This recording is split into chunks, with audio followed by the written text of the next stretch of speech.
you ever do something and you look at your work and you wish you'd done it differently? That's what's going on right now with this YouTube video. Um, Welcome to the YouTube channel. My name's Steven. Got a little daylight in the Pacific Northwest, but thought I'd share my Toyota Tacoma with you guys because I have some people asking about it, but never really gotten in depth or even shared my truck with y'all. So let's get right into it. Gorgeous, bumperless, fenderless, over asking price, sexy truck, breaking heads. But yeah, front and rear bumpers and fenders, I'll talk about it, but I had recently just sold them.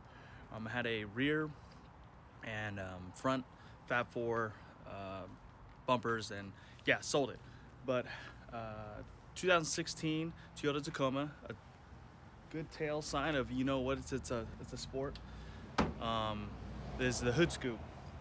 Off-road doesn't have it. I don't even know the Pro has it, but it's a lot cheaper to buy a TRD Pro grill and replace it on your Sport or SR5 than replacing this whole hood with the hood scoop, which does absolutely nothing to the truck. Behind me is a TRD off-road. See, you see there's no hood scoop. Limited slip differentials versus locking rear differentials, if I'm correct. But how I got the vehicle, I had a paid-off Subaru BRZ 2013 at the time, and this is 2017. So I don't know what your financial goals are, but it was nice not having a payment plan. You don't have anything chipping out of your bank account, your income, so it was nice. But I was in a market for a truck because it fitted with my lifestyle and what I like to do. I like to go camping and do outdoor activities, rather than going to the club, breaking necks in the BRZ. To each your own. So to each your own. Do what makes you happy. But I was in the market for a truck, specifically for a Tacoma or Tundra.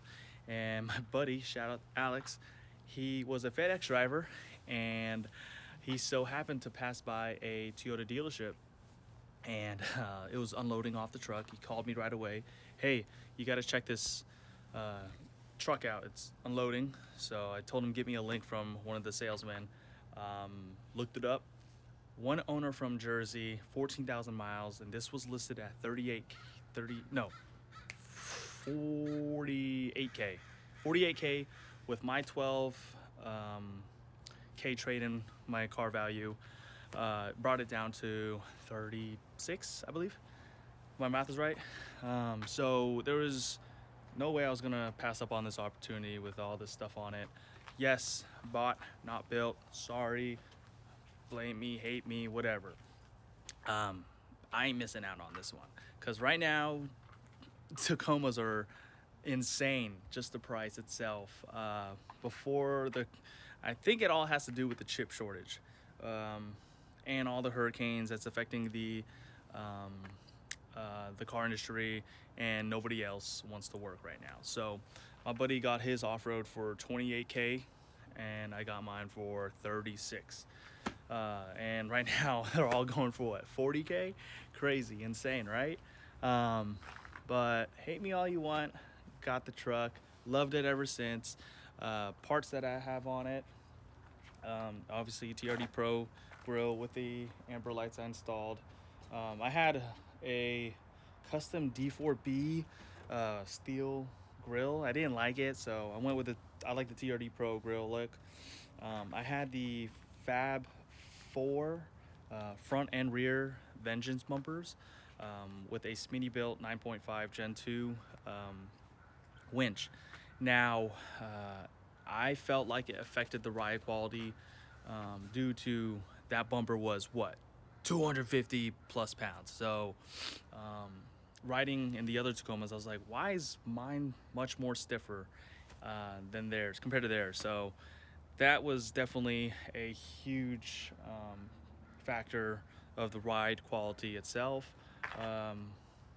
Obviously, build your truck and then build the suspension last kind of deal. I'm not a mechanic, but that's what I've heard, okay? So decided to sell that.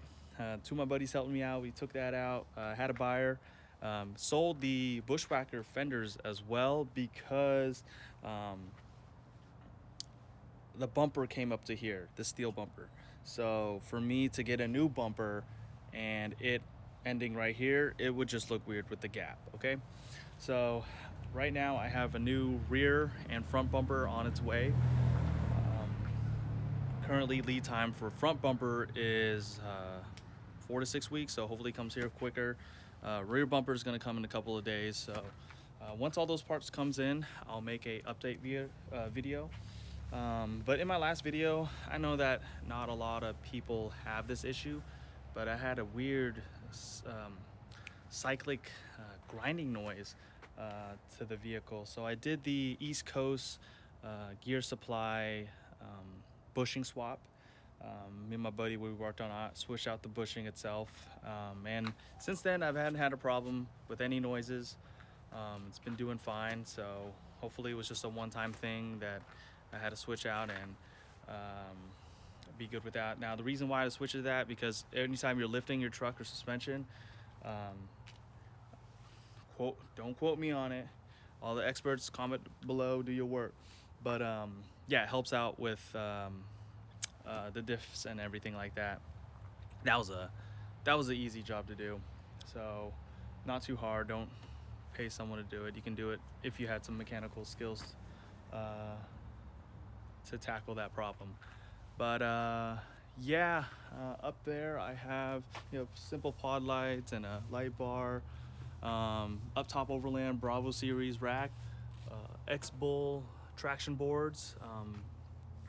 Reason why I didn't go with max racks, because they're way too goddamn expensive, and these ever break, you know, they're cheap to replace and they have good reviews on it, and most of the time I'm just winching myself out or somebody winching me, so it's a lot quicker, unless you're in deep situation.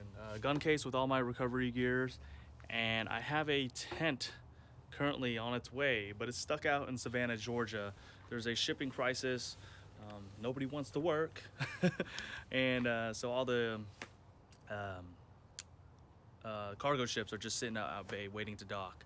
So I don't know when that's gonna get here. I ordered it June 23rd. Should be coming at the end of the month, and I pray to God that it's not the wrong size or there's no damages of it, because it has just been a headache. And we'll do a review once all the parts come in here. Leitner design rack, a pod. If you do ever lose your keys, just go to your local locksmith and they'll straighten you out. Roto packs, 3 gallons on each side. ARB Touring awning. I didn't want to go with the 370. Maybe I might go with it in the future, but for what I need it, I usually find myself hanging out in the truck bed more than anything, cooking in here and there. I got a KD Max tune on it as well. If you're considering a tune, once you get all the mods and everything on it, I highly suggest it, because it brings it back to life with power, and I save a lot of gas. So look into that if you do have a local tuner that can do it for you. I have a review on that as well. But yeah, so until next time, I'll make an update video with all the new parts, and hopefully, you know, meet some of you guys. Till next time, take care.